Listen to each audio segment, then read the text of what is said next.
Welcome to the LivXplore podcast. If you like what you hear, please hit like and subscribe. Hi, I'm Sean Payne, founder and principal of LivXplore Real Estate and Lifestyle. Today I have with me Jeff Mayne of Sonoma Equity Lending. Jeff, thank you for joining us. Sean, it's my pleasure. I mean, what you've built down here in downtown Petaluma is really special. Oh, thank you. Thank you. Jeff and I have known each other for a few years now. Many. I love, we had a Segway business years ago that we put together, and unfortunately the Segways were stolen before we get the business up and running. But he's a great person to know in Sonoma County, or just in the North Bay that way. And he specializes in private money, and a really great mind for figuring out how to make deals work. And so today we're just going to talk a little bit about private money, what it is, and how people can use it to their benefit in this real estate market that way. So tell us a little bit about Sonoma Equity Lending, how you got into it, and what it's about that way. Thank you, Sean. I got into the business in 1987. I'd been selling stocks and bonds and mutual funds for about a year, and then the tax laws changed, and so I recommended people park their money. But investing has always been an interest of mine, and so as I got my broker's license and got into residential lending, it was clear that not everybody qualifies for a bank loan. Sure. Not everybody wants a bank loan.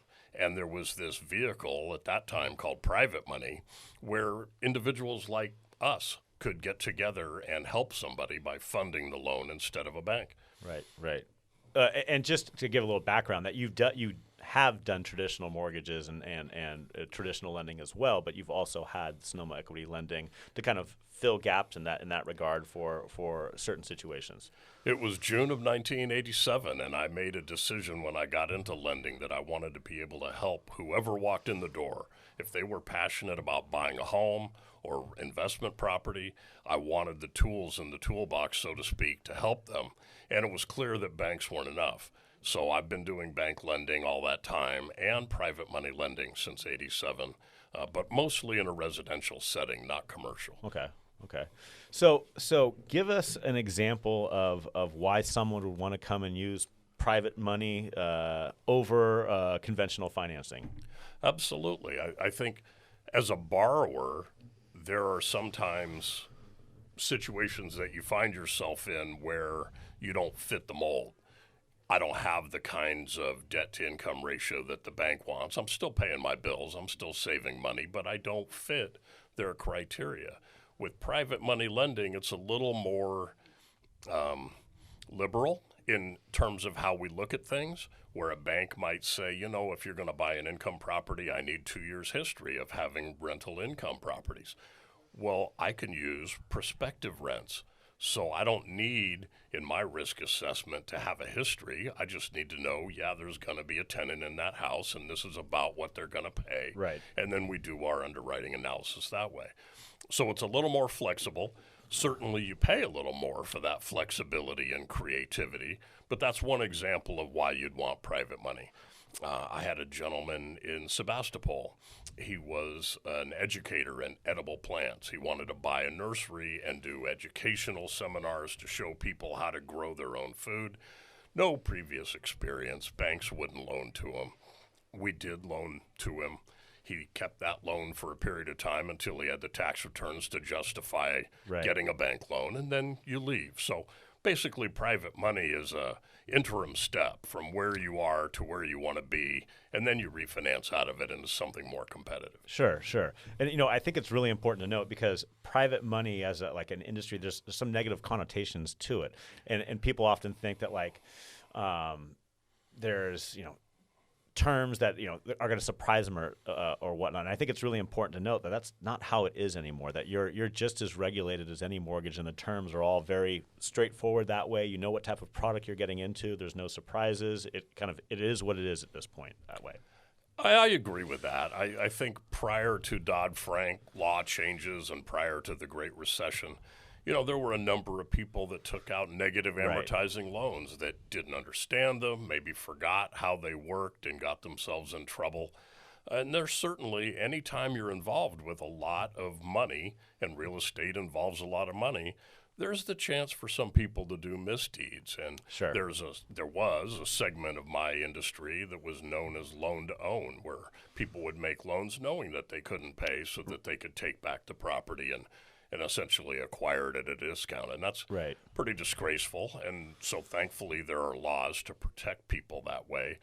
I mean, you go all the way back to hundreds of years ago when people like you and I were borrowing with each other, and then the feds created usury laws to make sure we didn't take advantage of each other. And those same kinds of protections evolved with private money lending, just like it has the banking industry. Right. Yeah. No, I mean, I can say, being in the industry now for 17 years, not all private money lenders are created equal. And unfortunately, a client can get in front of someone that maybe isn't giving him the best advice that way. And I can tell you that with my experience with Jeff Mayne, I totally stand behind him.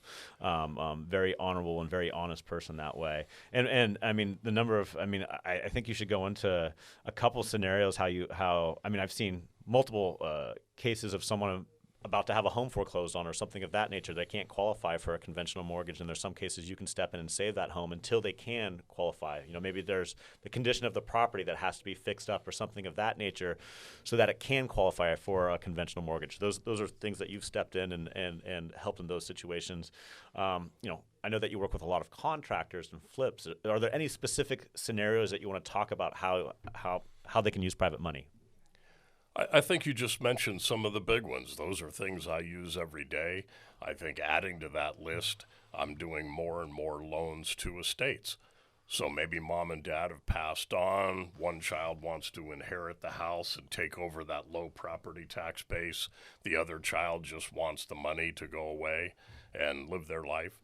So I will make a loan to an estate so that the estate has the funds to pay one heir, and then the other heir that wants the house can take over my loan and therefore have the house and the tax base, and then go to a bank and refinance me back. Yeah. So again, a short-term solution, but a long-term gain where you get to keep that property tax base, and that means thousands of dollars every year for as long as you own the house. Right. And someone who specializes in probate and trust sales, I can tell you that there's that scenario comes up a lot of the time, and a conventional mortgage just doesn't fit. And what often happens is the property is sold. And here's a way that beneficiary or that heir can keep the property that way. So if you're a realtor, consider private money right now. And especially as conventional rates come up, do you want to talk a little bit about how the gap between private money and conventional lending kind of lessens a little bit as rates have come up right now? So it is lessened dramatically. And I think one of the things you see with a bank loan is they're normally amortized, which means part of your payment every month includes the principal that reduces the loan balance over time. Because this is a short-term loan opportunity with the private money lending, it's usually interest only, which keeps your payment down. So even though there's a little higher rate, the fact that you're not paying principal in your monthly payment makes it a little more affordable. And as interest rates creep up, like you said, with the bank financing, Right. It's a little more competitive. I think you talk about some of the other scenarios where private money can be used.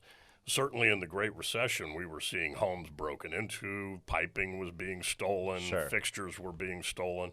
If a home fails with its health and safety standards to be something that a person can live in, a bank won't loan on it. Right. And so when you have a house that's been destroyed or vandalized or just plain extreme deferred maintenance, you have to find another source of financing that will come in and provide those things again, rebuild the kitchen, rebuild the bathrooms, maybe put in flooring, so that somebody else can buy that home and use a bank loan to do it.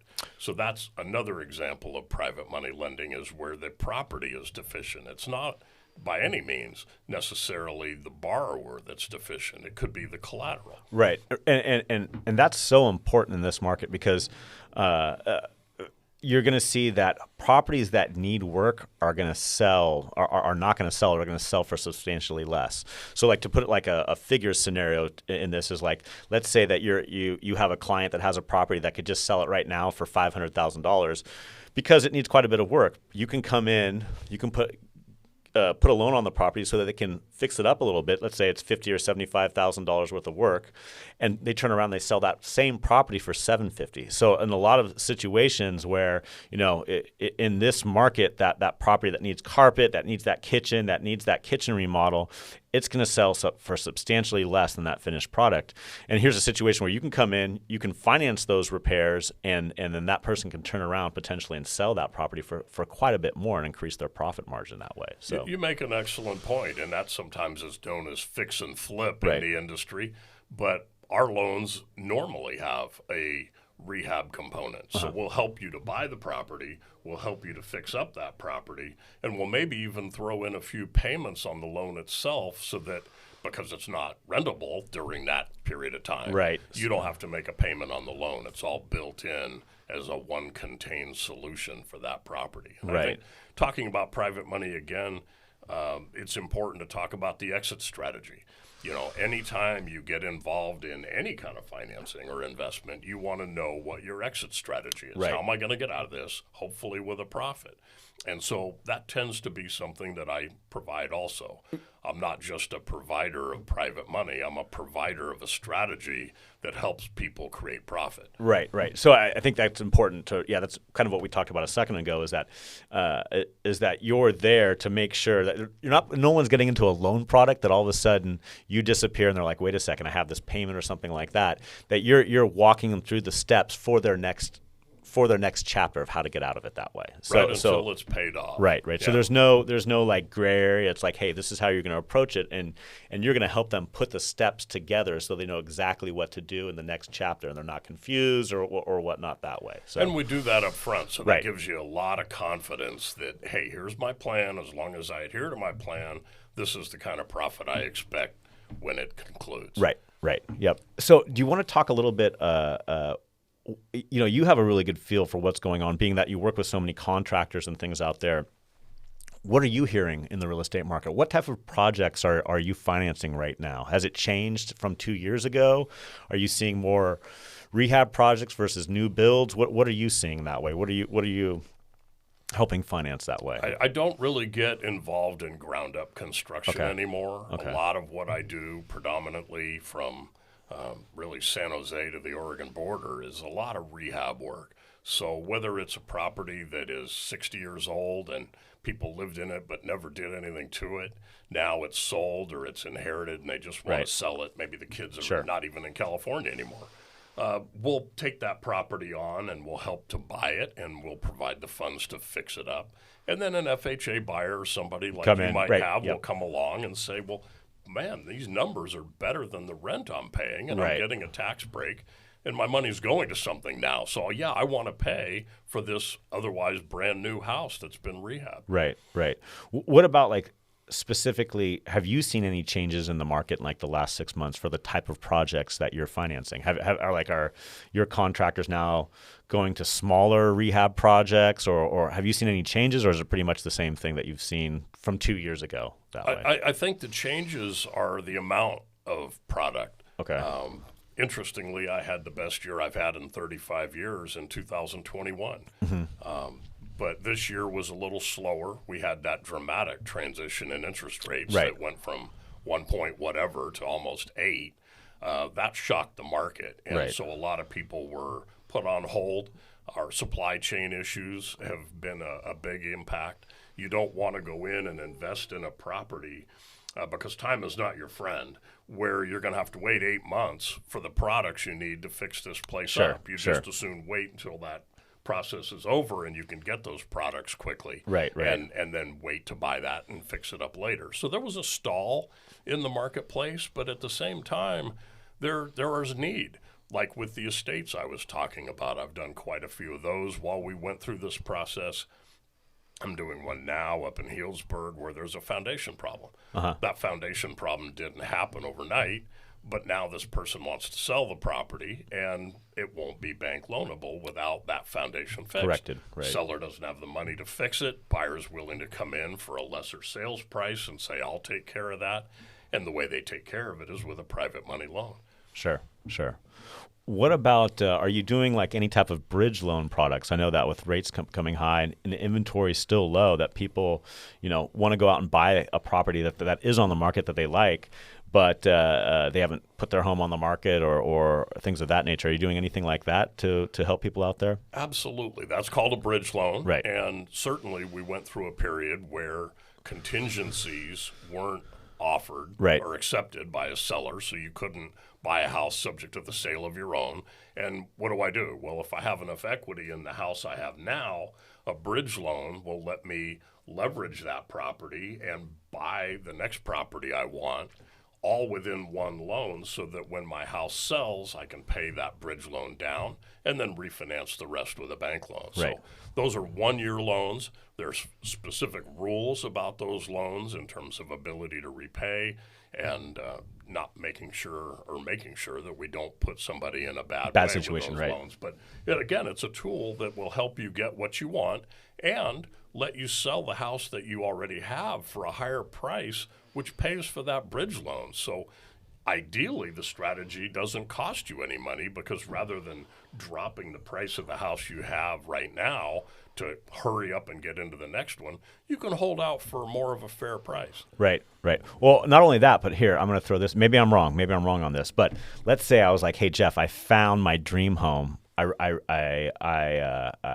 just can't let this home go by. I really want this home. My home's not on the market yet, so I may lose on this unless I put an offer in place. And I need $30,000 worth of new carpets and paint and stuff like that to get the value that my realtor says. Not only can you do the bridge loan, but I'm guessing maybe you can give, wrap that into that loan where that you have that $30,000 improvements to make sure my current property sells at a higher price that I want and still secure the other property. Is something like that possible? Of course it is. Okay. And so that rehab component for your present house, exactly what you say. You make a good investment by saving off some of that money. I mean, it's amazing what we all get used to and we're comfortable with. But Right. when you put it on the market, somebody else has a different need, and you may need to update things. You may need to change some things. And certainly the private money is flexible enough to handle that. Yeah, and that's where I really see it in those type of situations where it's so beneficial, because you have like basically two needs, and you can come in here and take care of those two needs and plan an exit strategy so everything's laid out that way, And so I think those type of scenarios that just conventional wise, okay, I can go out and secure a bridge loan, but how do I where am I going to get the $30,000 to fix up? Do I have to take an equity line of credit or something like that? It becomes really confusing. Where here, you can come in, everything's spelled out, and it's one easy, simple loan that way, and the terms. And in a year, you're going to sell your home and pay everything off, and get the value of the home that get the value you wanted when you sell your home that way, and everyone's happy. So. Absolutely. And I think the danger of not doing that and saying, well, I'm just going to do it the way I know, is most people put that on credit cards. Right. Well, that's going to affect my debt-to-income ratio qualifying for the house I really want, which Sure. is the whole point of all this. Sure. And so if I hurt my qualifying chances just to fix up my current home, Right. that's not nearly as beneficial as if I just do this bridge loan. Right. Exactly. Yeah. So it's those scenarios like there where you got to get a little creative. That's where like private money really comes into. It's like you take a step back and say, hey, look, what do I really need here? What's my best outcome? And often private money can come in and get you there that way. So. Well, it's certainly more creative. Right. It's more flexible. I mean, for me, that's where the fun is in taking something and creating something that maybe a bank doesn't understand. But to your point of what has changed recently, we were going through a really red-hot market for a while. Right. And people were saying, not only will I do a 10-day close, but I'll do it with no contingencies. Mm-hmm. And just high-risk things to get what they wanted before the price went up. Right. And a bank can't operate in that environment. I mean, it takes 10 days just to get to the point of ordering an appraisal, let alone closing the escrow. So for the speed aspect of wanting to get what you want in competition with others, private money had just a tremendous advantage over a bank loan. Right. The other application for private money that banks don't want to address, I mean, that's just not what they do. We can do what's called cross-collateralization, where we take multiple properties as our collateral and give you more money than a bank might. So one of the things I love to do with investors is say, why would you use your cash or why would you sell a property just to buy this other property? Let us use the equity in your existing rental properties Sure. and harvest that as part of our collateral along with the property you're going to buy.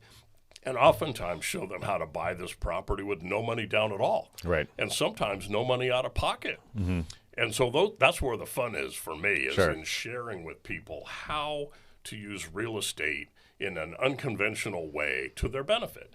And if that ultimate plan isn't what they want, then fine, no harm. But at least now you know what you could do short of just taking a bunch of cash and putting it down. Right. On that note, do you have any seminars or anything like that coming up talking about private money that you want to let people know about? Thank you for the invitation. I don't do a lot of seminars. I do Okay. an awful lot of one-on-one consulting. Right. Because everybody's situation is different. And Sure. I think that's the important thing to remember when you're getting involved in something as powerful as a real estate transaction that you don't always do. You want somebody to sit down with you and listen to you. Right. Here is what I want to do. What do you advise me? So it's not just here's the application, let's get going. Right. It's creating a plan and deciding what about that plan works or doesn't work. And sometimes you don't move forward and sometimes you do. Sure. No, that's really cool. Are there any other scenarios that you want to make sure that people know about with private money that way? I just think, like you opened with, dispelling the myth that somehow this Sure. is a shady industry or somehow you're going to be taken advantage of. Certainly there are lenders who have prepayment penalties out there, and I don't believe in that myself, but you look at the cost of the loan, you look at the terms of the loan, you look at the benefit to you as opposed to spending all that cash. You can invest it somewhere else and have multiple streams of income. And then you decide, is private money for you? So it's like anything. You shop around, you find somebody you're comfortable with and a strategy that resonates with you, and then you make your decision. Very cool. So if someone wants to reach out and get in touch with you and talk about private money options, what's the best way to get in touch with you? Well, my office is downtown. I'm at the River House along the waterfront, which is 222 Weller Street, Okay. Suite 2. You can always Great call office me space. at 707-763-1142. And Sonoma Equity Lending is available from, like I said, San Jose up to the Oregon border. So if you're looking for investment property, if you're looking to relocate in Northern California, I'd love to talk to them. Yeah. Well, Jeff, thank you so much for joining us today. What an informative conversation on private money. I'm Sean Payne, founder and principal of LivXplore Real Estate and Lifestyle. Jeff, thank you very much for joining us. Do you have anything else you want to say? No, it's a privilege. And like I started out, what you've created in downtown Petaluma with LivXplore is really exceptional. And I know it's going places. I'm proud to be here. Oh, thank you very much. If you've liked this episode, please hit like and subscribe so you see more of us in the future. And thanks again for joining us. Welcome to the LivXplore podcast. If you like what you hear, please hit like and subscribe.